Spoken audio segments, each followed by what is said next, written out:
Hak doğ.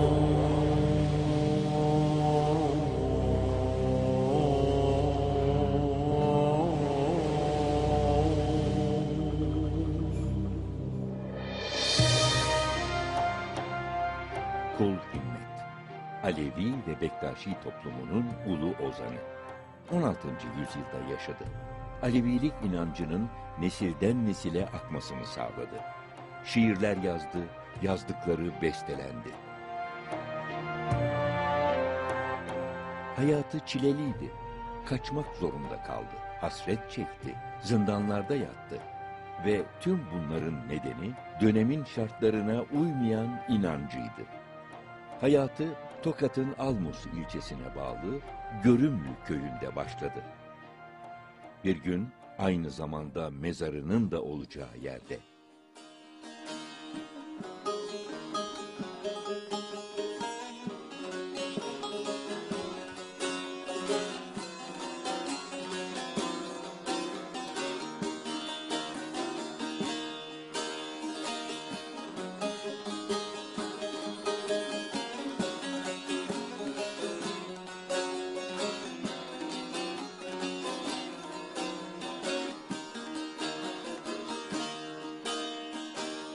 Seyyah olup şu alemi gezerim,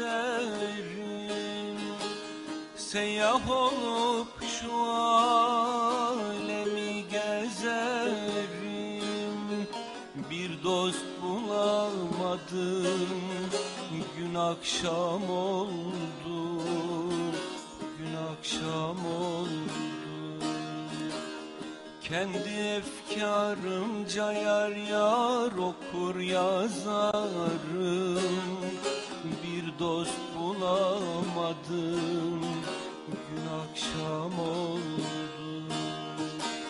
Kendi efkarımca yar yar okur yazarım. Bir dost bulamadım, gün akşam oldu.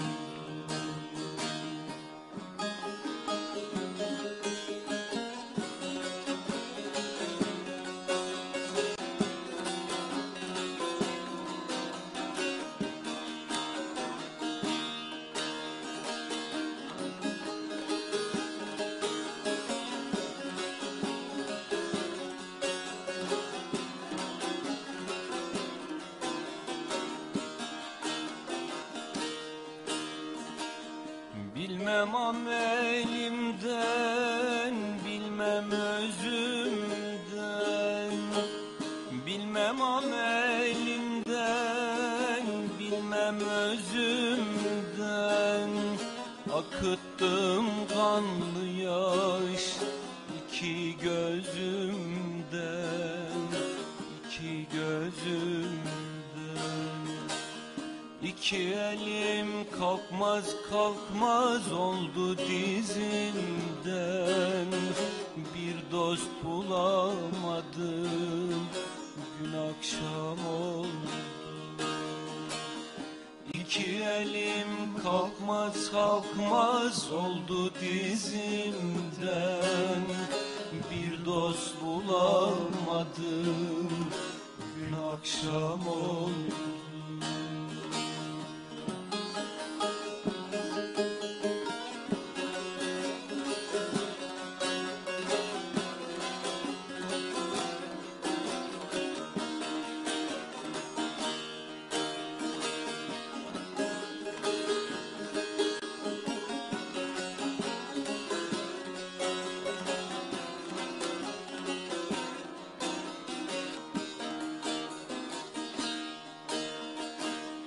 Kul himmet üstadım umman adam, kul himmet üstadım umman adam. Gidenler gelmedi, haberin ağlam, haberin ağlam. Abdal oldum çullar çullar giydim bir zaman, bir dost bulamadım, gün akşam oldu. Abdal oldum çullar çullar giydim bir zaman, bir dost bulamadım, gün akşam oldu. 16. yüzyılın da özellikle Alevilik, Kızılbaşlık tarihi açısından böyle bir yapboz dönemi, yeniden yapılanma, yeniden biçimlenme dönemi olduğunu görüyoruz. Bu süreç içerisinde yaşamış olan insanların, bu oluşum sürecinde rol almış olan insanların, o hamurun içerisinde katkısı olan insanların daha sonra yol önderleri olarak, yol kurucuları olarak sürekli kutsandığını, sürekli ön plana çıkarıldığını ve arkadan gelenleri daima gölgede bıraktığını görürüz. Kul Himmet bir şiirinde "Dedem Hıdır Abdal Pirim Ocağı" der. Böylece soyunun Kemaliye'nin Ocak köyündeki Hıdır Abdal tekkesine bağlı olduğunu anlatır. Yola olan sevgisinin 14 yaşlarında netleştiği bilinir. Kul Himmet'in yaşı ilerledikçe bağlılığı artar ve nasip alarak yola girer. Kul olmuşuz Pir Sultan'a, eşiği de kıblegâhtır. Bu şiirinde ise Pir Sultan Abdal'ın eğitiminden geçtiğini ve onun izinden yürüdüğünü söyler. Pir Sultan Abdal da bir şiirinde Kul Himmet'e bazı tavsiyelerde bulunur. Bizden selam söylen Kul Himmet kardeşa, vücudun şehrini gezsin de gelsin. 7 kat yer ile 7 kat göğün onun manasını versin de gelsin.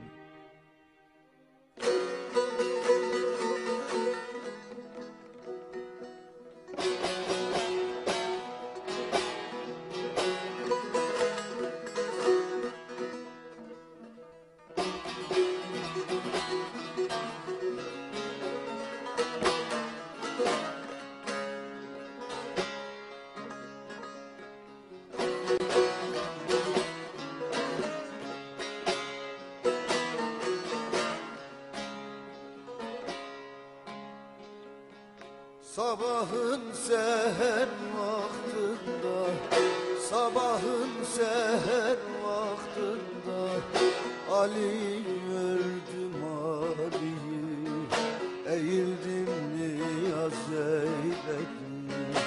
Ali gördüm Ali, eğildim niyaz eyledim. Ali gördüm. Aslanı gördüm meşede, aslanı gördüm meşede, 40 mum yanar bir şişede, 7 kilim 4 köşede, Ali gördüm Ali. 7 kilim 4 köşede, Ali gördüm Ali.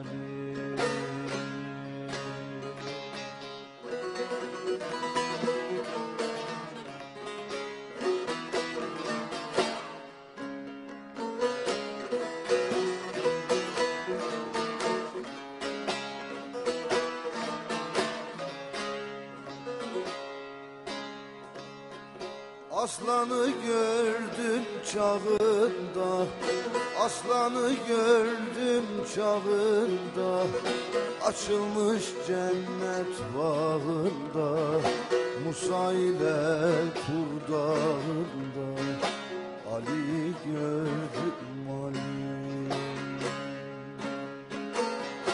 Musa ile Tur dağında, Ali gördüm.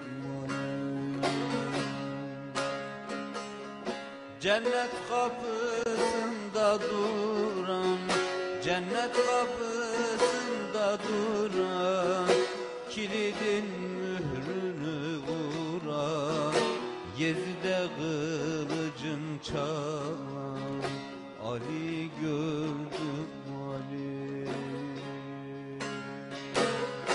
Gezide kılıcın çalan Ali'yi gördüm Ali.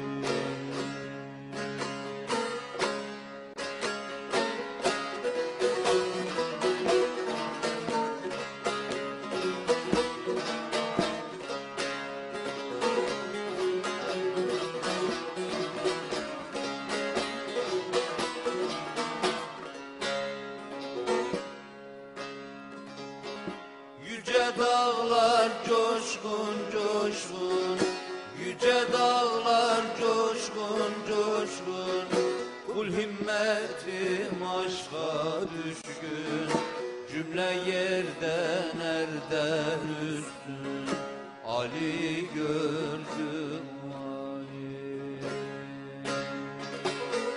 Cümle yerden erden üstün, Ali'yi gördüm Ali.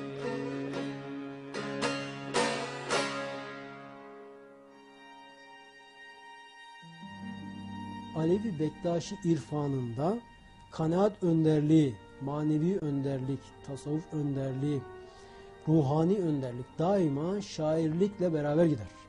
Yani şairlik işin bir parçasıdır. Şiir yazmak işin bir parçasıdır.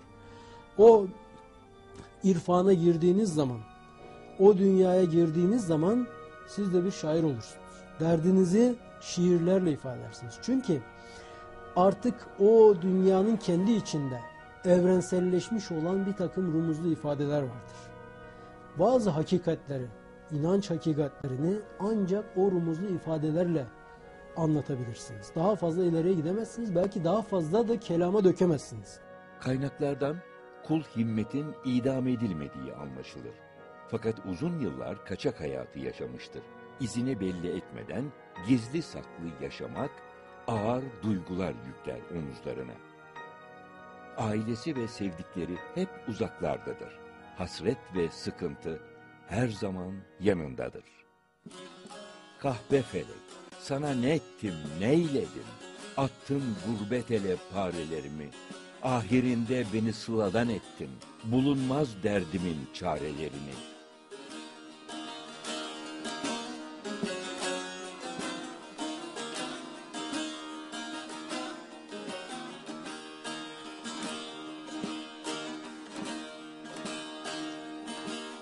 Gafil gezme şaşkın, bir gün ölürsün, bir gün ölürsün.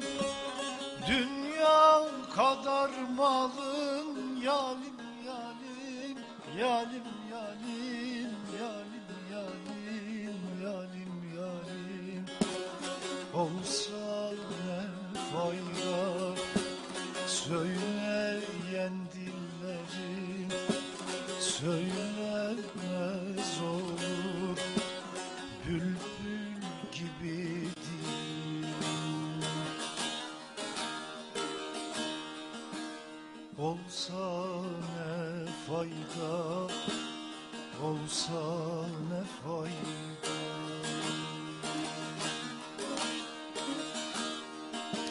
Söyleyen dillerim söylemez olur bülbül gibi dilim. Olsa ne fayda, olsa ne fayda.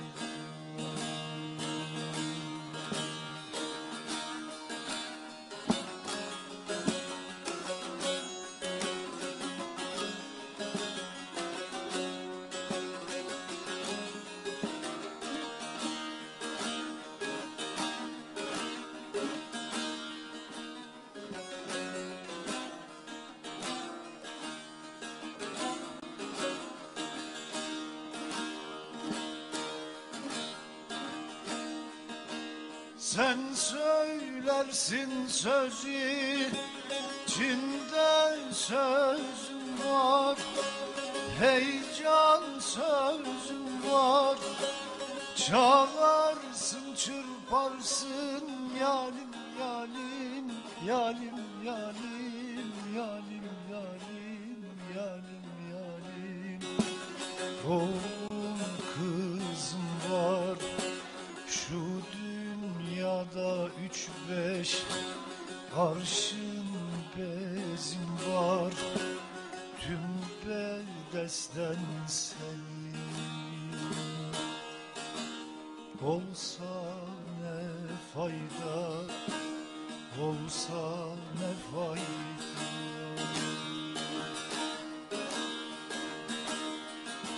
Şu dünyada 3-5 arşın bezim var. Tüm beldesten senin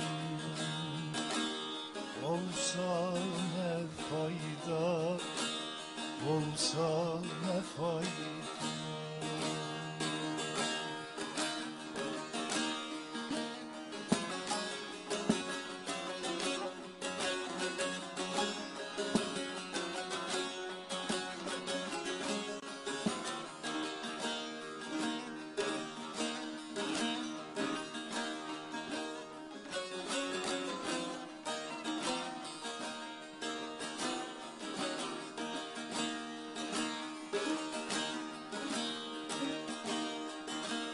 Kul himmet üstadım gelse otursa, heyecan otursa, Hakk'ın kelamını yalim yalim, yalim yalim, yalim yalim, yalim yalim bile getirse, dünya benim değil, zapta geçirse, karın kadar malım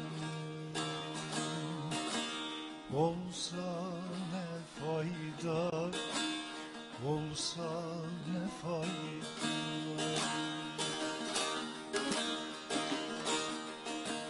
Dünya benim değil, zapta geçirse, karın kadar malım olsa ne fayda, olsa ne fayda.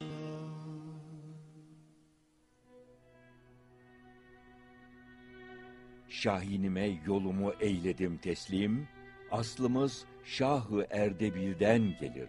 Adımı anam Hüseyin koydu, babam Muhiddin'dir, İran'dan gelir.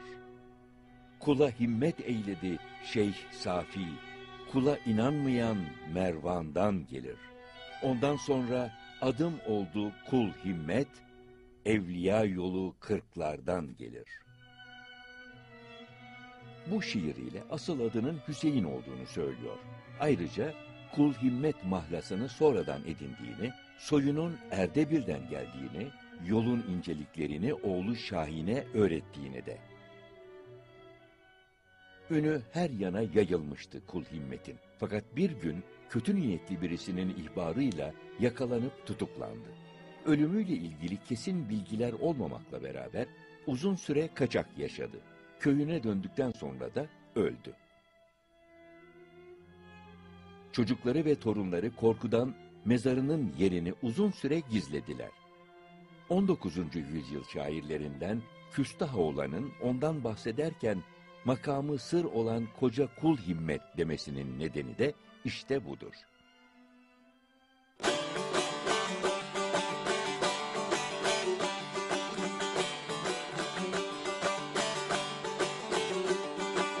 Alim divane gönlümüz geçmez güzelden, geçmez güzelden.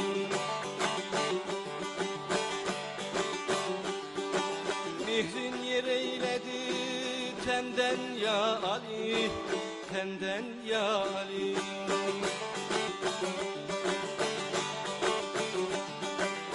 Benim arzum anım sensin ezelden, sensin ezelden.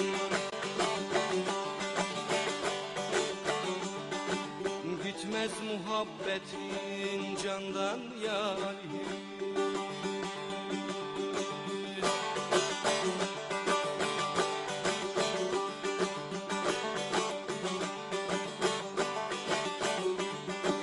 Ali müşkülünü halledersin dostuna, pirinsin Ali.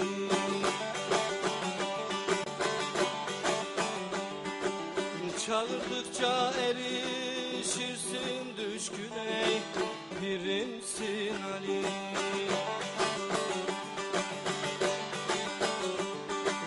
Kerbela'da yatan imam aşkına, imam aşkına.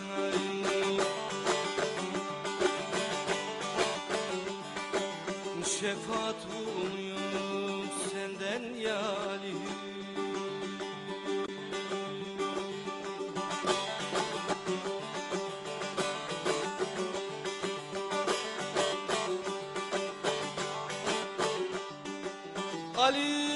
Ali'nin tarikat içinde Şems-i Kamer'in pirinsin Ali.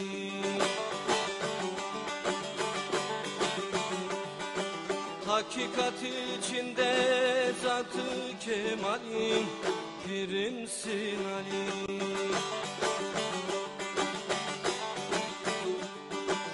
İstemem cenneti göster cemalin, göster cemalin. Kul immet göçmeden buradan ya Ali.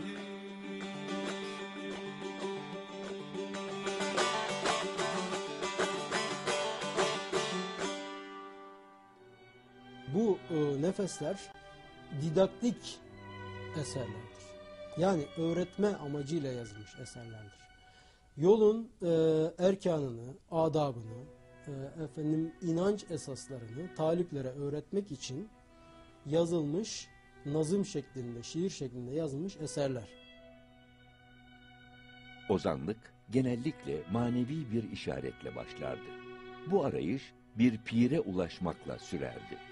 Pirden alınan eğitimle ozanın dili çözülür ve yüzyıllarca toplum tarafından kabul gören şiirler ortaya çıkardı. Ozanlar çoğunlukla hiçbir ön hazırlığa gerek duymadan irticalen şiirler söylerdi. Pirlerin yanında yetişenler bir süre sonra oradan ayrılır, başka yerlerde insanları eğitmeye, onların gönül dünyalarını fethetmeye çabalardı. Kul Himmet'in benimsediği yolun aydınlatıcısı ve piri Hacı Bektaş Veli'ydi. Ve Kul Himmet ona olan sevgisini şu sözlerle dile getirdi. Derdimin dermanı, yaramın ucu, 4 anasır mevcut güruh-ı naci, belinde kemeri, başında tacı, yüzünde balkıyor Nur Hacı Bektaş.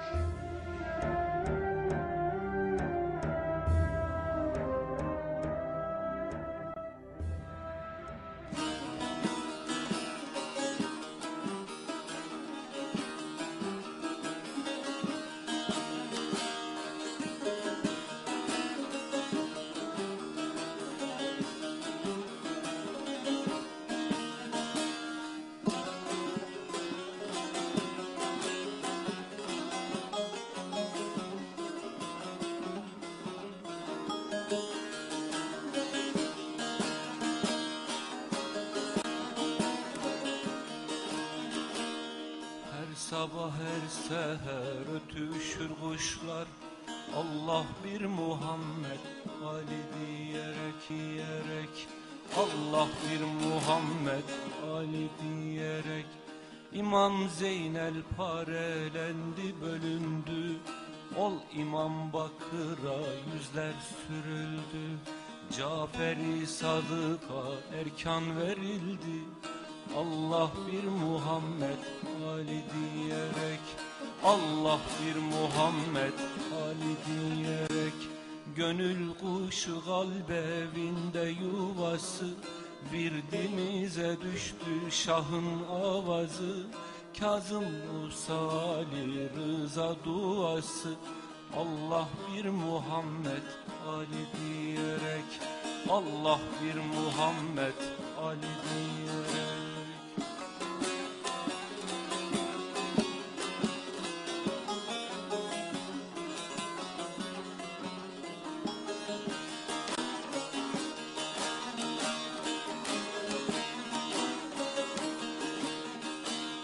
Şahtakiyle naki nur oldu gitti, Hasanül askeri er oldu gitti, Mehdi mağarada sır oldu gitti.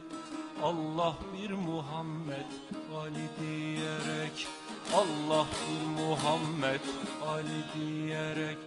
Gamber Salman Fatma durdu duaya, Şehriban soyundu bindi deveye. İsa kahreyledi çıktı havaya, Allah bir Muhammed Ali diyerek, Allah bir Muhammed Ali diyerek. 4 kitap yazıldı, 4 dine düştü, Kur'an Muhammed'in virdine düştü, Kulimmet pirinin derdine düştü. Allah bir Muhammed Ali diyerek, Allah bir Muhammed Ali diyerek. Kul Himmet, yaşamı ve ölümü gerçekçi ama bir o kadar da duygusal biçimde ele aldı. Kabulü zor ve acı bir gerçek olan ölümü şiirlerinde tatlı hale getirdi. Gönülden kopan bir içtenlikle zarif bir kilim gibi işledi.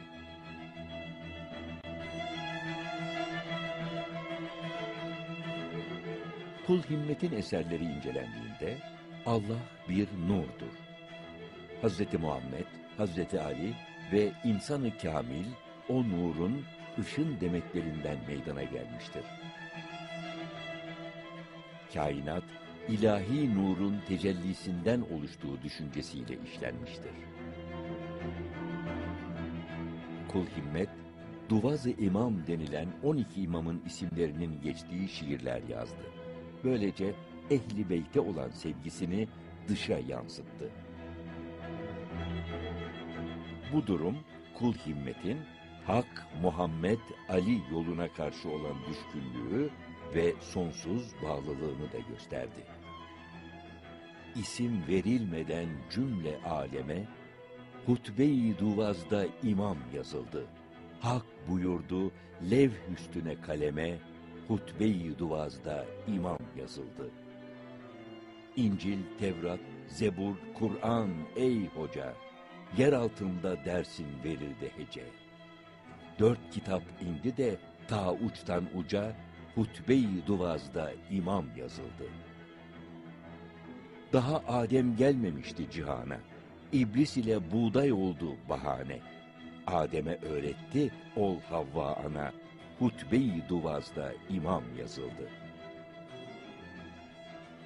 Kul Himmet, Hazreti Hüseyin'e beslediği sevgiyi mersiyelerinde dile getirdi. Kerbela vakasını ve tevella teberra inancını mersiyelerinde pekiştirdi. Böylece ne kadar zaman geçmiş olursa olsun, iyinin unutulamayacağını, kötünün ve zalimin de lanetleneceğini söyledi. Hikmettir işin 124 bin Üleminin başı Ya Muhammed sana Mürvete geldim Yarenler size Mürvete geldim. Ulu ozanlar da aslında bir kanaat önderi. Bunların farkı yolun oluşum sürecindeki kanaat önderi olmaları.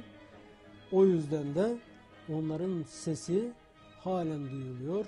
Halen biz onların sesini dinliyoruz. Halen onların sesiyle bu yolu, erkanı öğreniyoruz. Belki uzun bir sürede bu böyle devam edecek. Riyasız yürümek. Karanlıkta değil, aydınlıkta olmak. korkmak değil, sevmek. Gösteriş ve iki yüzlülükten tümüyle arınmak. Alevi Bektaşi inancında bunların doğruluğuna inanılır ve Tanrı'ya ana dilde yakarılır.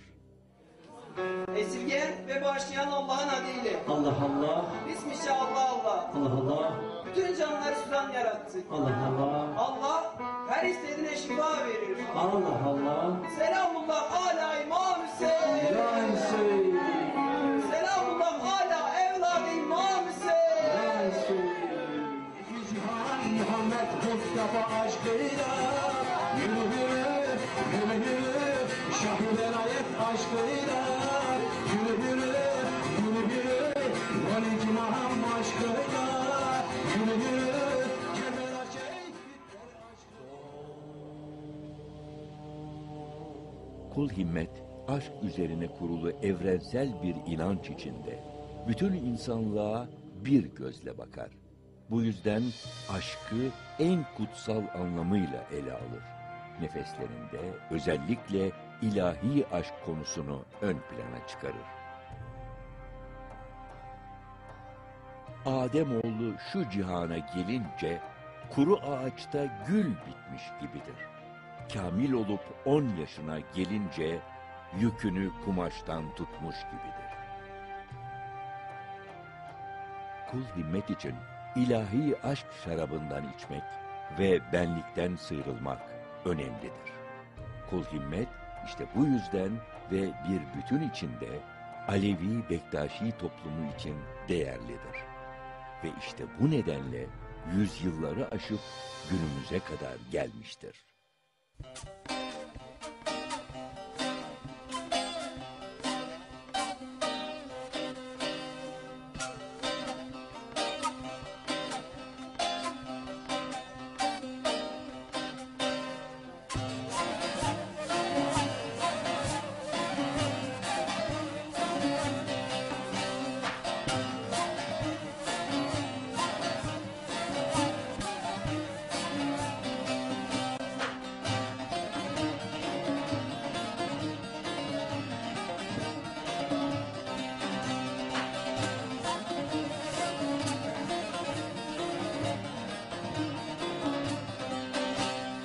Bugün bize pir geldi, günler taze geldi. Önü sıra kamberle, Aliye Mürteza geldi. Önü sıra kamberle, Aliye Mürteza geldi. Eyvallah pirim eyvallah, Hak la ilahe illallah. Eyvallah şahım eyvallah, adı güzeldir güzel şah. Sen Ali'sin güzel şah, şahım eyvallah eyvallah.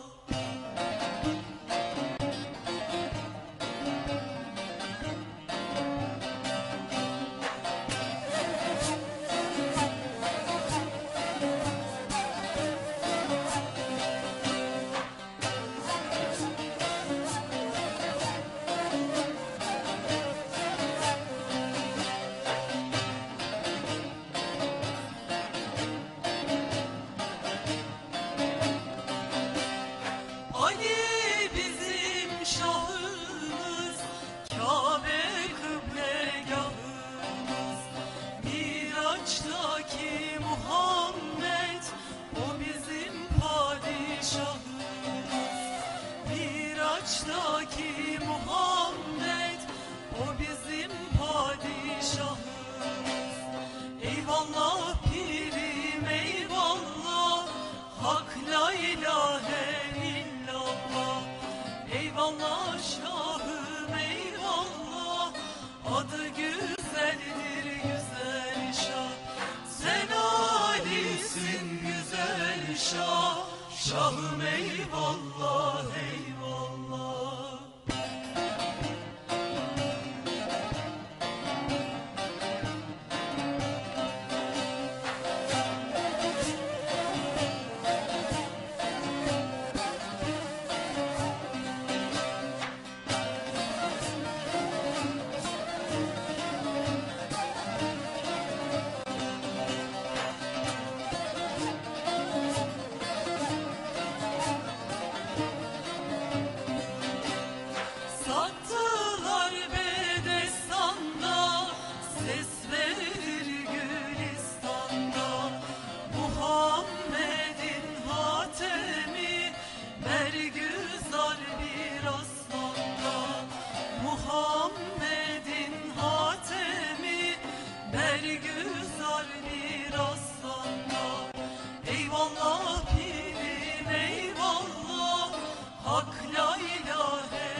Şahım eyvallah eyvallah.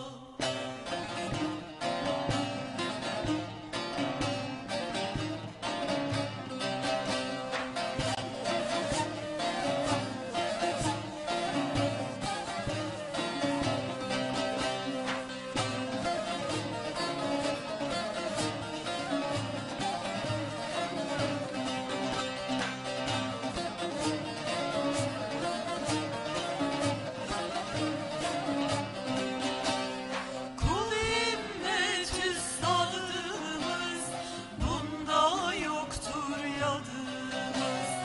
Şah-ı Merdan aşkına hak vere muradımız. Şah-ı Merdan aşkına hak vere muradımız. Eyvallah pirim eyvallah, hak la ilahe illallah. Eyvallah şahım eyvallah, adı güzeldir güzel şah. Sen alisin güzel şah, şahım eyvallah eyvallah.